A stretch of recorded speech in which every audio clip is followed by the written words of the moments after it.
Israel's Interior Ministry says it will allow US Congresswoman Rashida Tlaib to visit her family in the West Bank. The decision comes after it blocked visas to her and fellow Democrat Ilhan Omar, following another combative tweet from US President Donald Trump. Manny Zigas reports. Like Donald Trump, Israel is not one to suffer its critics. Its laws allow them to block access to foreigners who call for any type of boycott targeting Israel. So, just days before two of Mr. Trump's fiercest rivals were due to travel to the region, the US president called them out on Twitter for their previous attacks against Israel.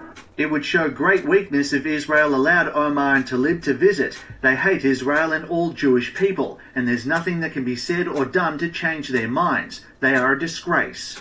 Ilhan Omar and Rashida Tlaib are the first two Muslim women elected to the US Congress and have voiced support for a global pro-Palestinian movement many have labelled anti-Semitic.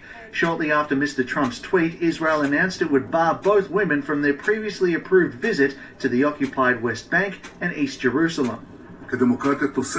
We accept all visitors and all criticism. We've done so for years by receiving Republicans and Democrats with open arms. But by law, we are not willing to admit those who call for the boycott of the State of Israel and act to delegitimize the state of the Jews. The White House has since denied the decision was a result of pressure from Mr. Trump. The things that they've said, Omar, Tlaib, what they've said is disgraceful. So I can't imagine why Israel would let them in.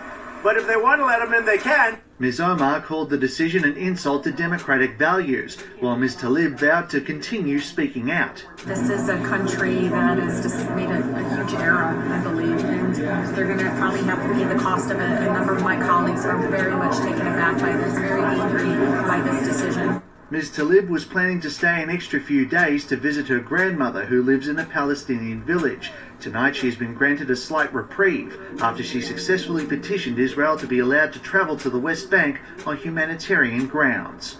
Manny Zigas, ABC News.